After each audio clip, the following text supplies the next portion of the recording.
Vasil Dobrev's search to find the creator of the Sphinx has led him to eliminate Khafre, the pharaoh believed by many to have built it.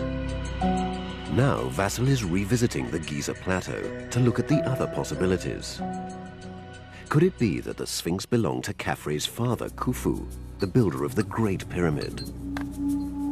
Khufu is one of the most infamous pharaohs. He was the first pharaoh to build at Giza. His Great Pyramid remains the largest stone structure of all time and is a wonder of the ancient world. So if Khufu wielded such power, why couldn't he have built the Sphinx as well? I tried to imagine what it was like to see the Sphinx as an ancient Egyptian. And a completely different geography of the site appears. Today, when we visit the Sphinx, we approach it from the east, coming from Cairo. So, when we visit the Sphinx, we see it face on, and behind naturally comes the Pyramid of Khafre. So they seem belonging one to the other. But I try to imagine how it would have been at the time of the pharaohs. Did they approach from here? And most probably they were coming from the south, or over there. This was because the Giza Plateau was once very different. There was a vast network of waterways. Just 100 yards below the Sphinx stood a harbor connected to canals. They were created to bring in stone for the building of the Great Pyramid. At this time, the other pyramids hadn't yet been built. One of the canals went to the Old Kingdom capital, later called Memphis, which lay to the south. So it was from this direction that the kings of the Old Kingdom would approach Giza. When we approach the Sphinx from the south, we don't see it face on. We see it in profile. And the pyramid behind it is not anymore the Pyramid of Khafre, but it is the Pyramid of Khufu. And profile was how the ancient Egyptians saw their world. Their hieroglyphics and even their portraits were all twisted into profile. Here we have a panel from the 3rd dynasty, Old Kingdom. The artist sculpted the face in profile while his shoulders are in frontal view. And we also see the feet are depicted in profile view. We don't know whether the Sphinx was conceived of in profile, but viewed from this angle, it certainly complements Khufu's pyramid. But does the Sphinx bear Khufu's face? This is the only known statue of him, a small reminder of the pharaoh who built the biggest pyramid of all. Despite the difference of scale, there do appear to be similarities.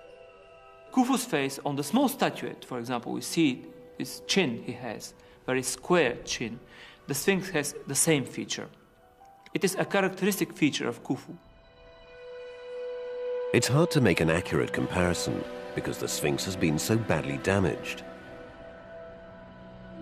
The face actually didn't look at all as it was at the beginning because it is heavily destroyed. The nose is missing, the eyes are touched, the mouth is destroyed, the ears are half destroyed. The destruction began after Thutmose cleared away the sand. The Sphinx was then left for another 1,000 years and became covered once again. But it was such a provocative image, it could never escape attention. It was when the Greeks arrived in Egypt that the real damage began. Inspired by the stone giant, they named it the Sphinx and came up with their own mythological beast. Their Sphinx was an evil female creature, and from that moment, the Egyptian original became confused with the Greek creation. For the Sphinx, this would spell disaster. By Western myth, that it was seen as a pagan symbol, and an Arab sheikh set out to deface it. But he only succeeded in breaking away its nose. It was as if the all-seeing Sphinx had secret powers after all. This attracted treasure hunters in search of secret chambers. Their misguided attempts only added to the damage. But the Sphinx would survive them all. When you cannot destroy an image, you start to fear it. So that's why they have called him Abu el-Hol, Father the Terror. And from that moment, legends start to surround the Sphinx. By the 20th century, showing scant respect for ancient monuments, British soldiers were using the Sphinx for target practice. Besides being damaged, the Sphinx had also been heavily restored. It's now hard to imagine that it was ever carved from one piece of natural rock, and equally hard to work out what is original and what is not. Theorists in search of fantasy and secret chambers are still attracted by random shafts like this, which were in fact often cut by tomb builders, little knowing that beneath the sand lay the Sphinx's body. The most confusing find made here has been the remains of a giant stone beard. Vassal has already established that Khufu was never depicted with one. So if this beard is genuine, it could present his theory with a serious problem. Fragments of this beard survive in the Cairo Museum. Having fitted the pieces together, Vassal doubts that they were carved at the same time as the Sphinx. This is what we call the divine beard, with the characteristic zigzag pattern. These are just a few fragments of a huge beard found at the site of the Sphinx. But the question is, did the Sphinx always have a beard, or was it added later?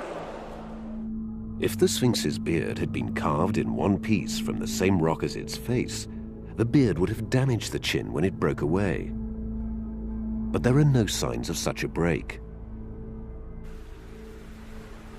All Sphinxes which once did have beards show signs of a rough fracture.